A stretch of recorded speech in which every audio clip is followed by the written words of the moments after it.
Kerajaan Kutai adalah kerajaan bercorak Hindu-Buddha yang tertua di Nusantara. Kerajaan ini terletak di daerah Muara Kaman, di tepi Sungai Mahakam, Kalimantan Timur. Kerajaan ini didirikan oleh Kudungga pada abad ke-5 Masehi. Sumber sejarah yang dapat menjelaskan kerajaan ini berasal dari sumber prasasti, yaitu prasasti yang disebut Yupa. Diketahui ada 7 buah Yupa yang telah ditemukan. Dari ke-7 buah Yupa tersebut, diceritakan mengenai pendiri kerajaan Kutai, silsilah kerajaan, dan juga mengenai kehidupan kerajaan Kutai pada masa Raja Mula Warman, di mana pada masa Raja Mula Warman, kerajaan Kutai memasuki masa keemasan.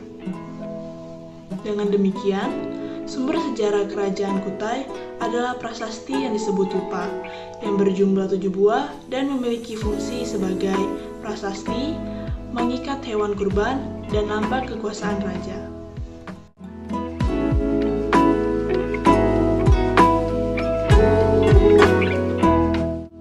Kondisi sosial politik kerajaan. Kehidupan politik. Kehidupan politik pada kerajaan Kutai dijelaskan dalam prasasti Yupa, di mana dijelaskan bahwa raja terbesar kerajaan Kutai adalah Mula Warman, yang merupakan putra dari Raja Aswawarman. Raja Aswawarman sendiri merupakan keturunan dari Raja Kudungga. Prasasti Yupa juga menjelaskan bahwa Raja Aswawarman merupakan dewa matahari dan pendiri keluarga kerajaan, sehingga disimpulkan bahwa dia merupakan penganut agama Hindu. Untuk kehidupan sosialnya, pada kerajaan Kutai dijalankan dengan tertata, serta berjalan dengan tertib dan teratur. Selain itu, rakyat kerajaan Kutai juga mempunyai kemampuan beradaptasi dengan budaya luar, yakni dengan India, serta kehidupan sosialnya mengikuti perubahan zaman, namun tetap mempertahankan nilai-nilai budaya masyarakat.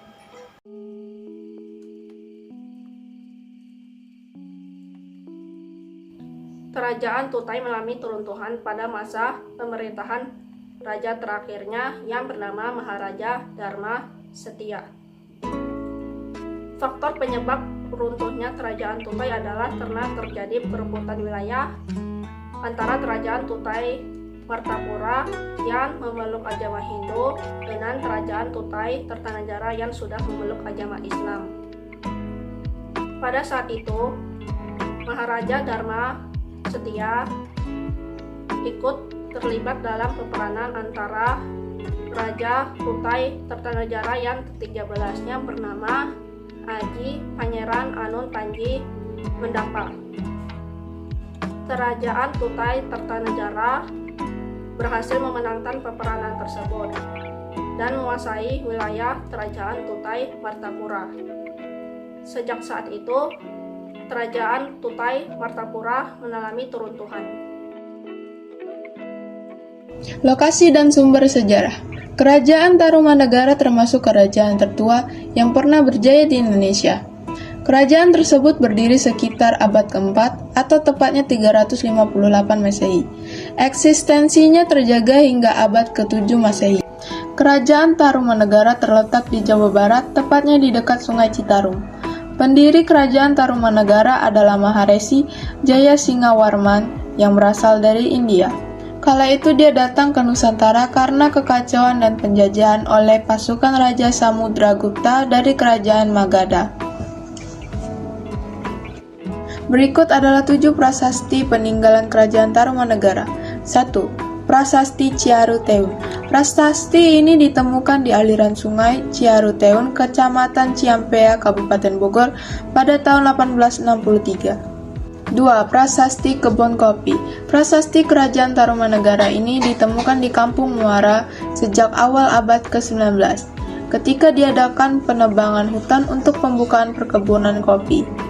3. Prasasti Jambu. Prasasti yang ditulis dalam 2 baris tulisan Palawa dan berbahasa Sanskerta ini ditemukan oleh Jonathan Rick pada tahun 1854. 4. Prasasti Muara Cianten. Prasasti ini pertama kali dilaporkan oleh N.W. Hoeparmans pada tahun 1864. Isi dari prasasti kerajaan Tarumanegara ini belum diketahui karena tulisannya tak terbaca. 5. Prasasti Tugu. Prasasti ini berisi keterangan penggalian sungai Candrabaga oleh Raja di Raja Guru dan penggalian sungai Gamati sepanjang 6.112 tombak atau 12 km oleh Purnawarman pada tahun ke-22 masa pemerintahannya. 6. Prasasti Pasir Awi. Keberadaan prasasti ini sudah diketahui sejak tahun 1864. Pada prasasti ini terdapat pahatan sepasang tapak kaki yang menghadap ke arah timur dan utara di Desa Lebak, Kecamatan Munjul, Kabupaten Pandeglang.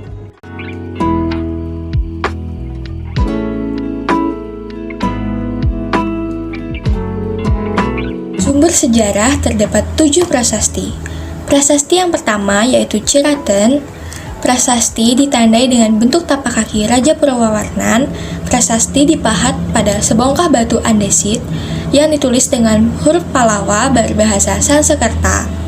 Prasasti ditulis dalam bentuk puisi India dengan irama Anustubus terdiri dari 4 baris, yang artinya ini bekas 2 kaki yang seperti kaki Dewa Wisnu, ialah kaki yang mulia Sang Purwawarman, raja di negeri Taruma, raja yang gagah berani di dunia.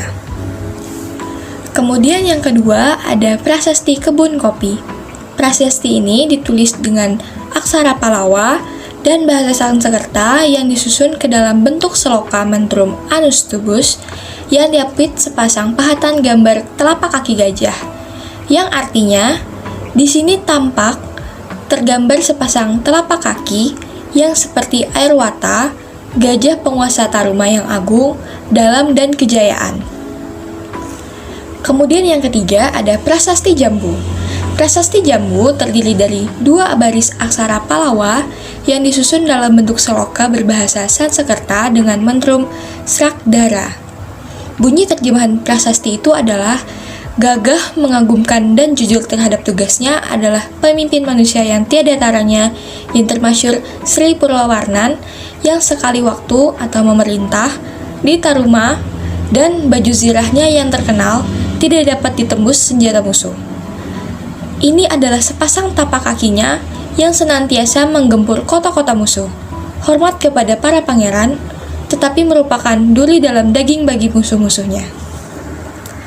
Kemudian yang keempat yaitu Prasasti Muara Ciaten. Prasasti ini pertama kali ditemukan oleh N.W. Hoppermas pada tahun 1866 di tepi sungai Cidase. Isi dari Prasasti Muara Ciaten yaitu, ini tanda ucapak rakyat juru pengambat dalam tahun Saka atau Kawi Haji 8, Pancar 5, Pasagi 4, pemerintahan Bagara dikembalikan kepada Raja Sunda. Yang kelima ada Prasasti Tugu. Prasasti Tugu bertuliskan aksara Palawa yang disusun dalam bentuk seloka bahasa Sanskerta dengan mantrum Anustubus yang terdiri dari 5 baris melingkar melingkupi bentuk permukaan batu. Isinya yaitu, dahulu sungai yang bernama Candrabaga telah digali oleh Maharaja yang mulia dan yang memiliki lengan kencang serta kuat, yaitu Purnawarman, untuk mengalirkannya ke laut. Setelah kali atau saluran sungai ini sampai di istana kerajaan yang termasyhur pada tahun ke-22 dari tahta yang mulia Raja Purnawarman yang berkilau-kilauan karena kepandaian dan kebijaksanaannya serta menjadi panji-panji segala raja-raja. Maka sekarang dia pun memintahkan pula menggali kali atau saluran sungai yang permai dan berair jernih, Gomati namanya. Setelah kali atau saluran sungai tersebut mengalir melintas di tengah-tengah tanah kediaman yang mulia sang pendeta Nekeda Raja Purnawarman. Pekerjaan ini dimulai pada hari baik, tanggal 8 Paro gelap bulan, dan disudahi pada hari tanggal ke-13 Paro terang bulan Caitra, jadi hanya berlangsung 21 hari lamanya. Sedangkan saluran galian tersebut panjangnya 6.122 busur. Selamatan bagi dilakukannya oleh para Brahmana disertai 1.000 ekor sapi yang dihadiahkannya. Yang keenam ada Prasasti Pasir Awi.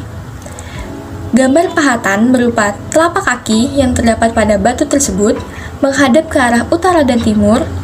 Dari arah kaki tersebut, Prasasti ini menghadap ke wilayah bukit dan lembah yang posisinya sangat curam dan berbahaya. Sementara itu, untuk isi dari prasasti Pasir Awi masih belum bisa dibaca karena ditulis menggunakan huruf ikal. Kemudian yang terakhir yaitu yang ketujuh, Prasasti Munjul. Prasasti Munjul atau Ciandiang ditulis dalam aksara Palawa yang disusun dalam bentuk seloka bahasa Sanskerta dengan mentrum anus tugus atau bentuk aksaranya mirip dengan digoreskan pada prasasti Tugu dari periode yang sama. Isinya, inilah tanda keperwiraan, keagungan, dan keberanian yang sesungguhnya dari Raja Dunia, Yang Mulia Purnawarman yang menjadi panji sekalian raja-raja.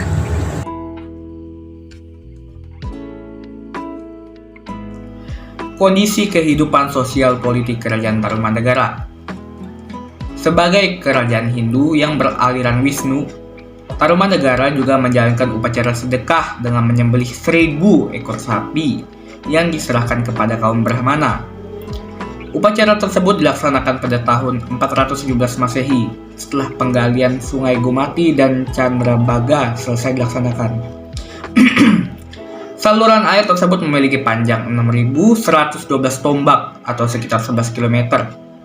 Menurut prasasti Tugu, saluran tersebut dibuat untuk menghadapi bencana banjir dan melindungi petani. Proyek ini dikerjakan secara gotong royong dan melibatkan seluruh rakyat dalam waktu 21 hari. Raja Purnawarman adalah raja terbesar yang telah berhasil meningkatkan kehidupan rakyatnya. Hal itu dibuktikan dari prasasti Tugu menyatakan Raja Purnawarman telah memerintah untuk menggali sebuah kali. Penggalian sebuah kali ini sangat besar artinya, karena pembuatan kali ini merupakan pembuatan saluran irigasi untuk memperlancar pengairan sawah-sawah pertanian rakyat. Prasasti Pasir Muara yang menyebutkan peristiwa pengembalian pemerintahan kepada Raja Sunda itu dibuat tahun 536 Masehi. Dalam tahun tersebut, yang menjadi penguasa Kerajaan Tarumanegara adalah Suryawarman dari tahun 535 sampai 561 Masehi. Raja Kerajaan Tarumanegara ke-7. Dalam masa pemerintahan Chandrawarman pada tahun 515 sampai 535 Masehi, ayah Suryawarman banyak penguasa daerah yang menerima kembali kekuasaan pemerintahan atas daerahnya sebagai hadiah atas kesetiaannya terhadap Kerajaan Tarumanegara. Ditinjau dari segi ini, maka Suryawarman melakukan hal yang sama sebagai lanjutan politik ayahnya. Kehadiran prasasti Purnawarman di Pasir Muara yang memberitakan Raja Sunda dalam tahun 536 Masehi merupakan gejala bahwa ibu kota Sundapura telah berubah menjadi status sebuah kerajaan daerah. Hal ini berarti pusat pemerintahan Kerajaan Tarumanegara telah bergeser ke tempat lain. Kehidupan sosial budaya Kerajaan Tarumanegara. Kehidupan budaya pada masa itu sudah tinggi, ditandai dengan teknik dan cara penulisan huruf-huruf dari prasasti yang memperlihatkan perkembangan budaya tulis-menulis. Beberapa contoh pengaruhnya seperti mengenal bahasa, sastra, sistem dewa-dewi, upacara keagamaan, dan mitologi. Bukti kehidupan sosial Kerajaan Tarumanegara telah terpengaruh oleh kebudayaan India, yaitu dapat dilihat pada prasasti Kebun Kopi yang memuat 2 kaki gajah Airwata. Dalam mitologi Hindu, gajah ini merupakan tunggangan Batara Indra. Penyebab runtuhnya Kerajaan Tarumanegara. Terdapat 2 hal utama yang menjadi penyebab runtuhnya Kerajaan Tarumanegara. Pertama, hal yang menyebabkan keruntuhan kerajaan ini adalah serangan kerajaan lain. Salah satu kerajaan yang menyerang kala itu ialah Majapahit saat Tarumanegara berada di bawah kepemimpinan Raja Sundawarman. Faktor kedua, penyebab runtuhnya Kerajaan Tarumanegara adalah ketika Raja Linggarwarman bertahta. Beliau tidak memiliki penerus tahta karena kedua anaknya adalah perempuan. Oleh karena itu, tahta diberikan kepada salah satu menantunya yakni Tarusbawa. Namun, Tarusbawa yang saat itu adalah raja dari kerajaan Sunda lebih memilih untuk mengembangkan kerajaannya sendiri. Akibatnya, kerajaan Galuh meminta untuk memisahkan diri dan Tarumanegara tidak ada lagi yang mempertahankannya.